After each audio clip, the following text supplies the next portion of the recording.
You cracked your knuckles? People act like that's a one-way ticket to arthritis. Like, boom! Your joints just filed for retirement. But here's the cool part. Science says nope.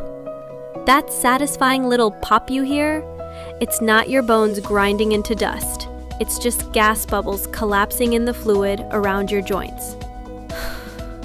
Totally harmless.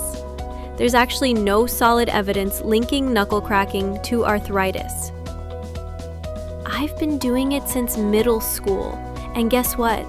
My hands still work, and I get a mini therapy session every time. Follow for more fact-cracking reveals.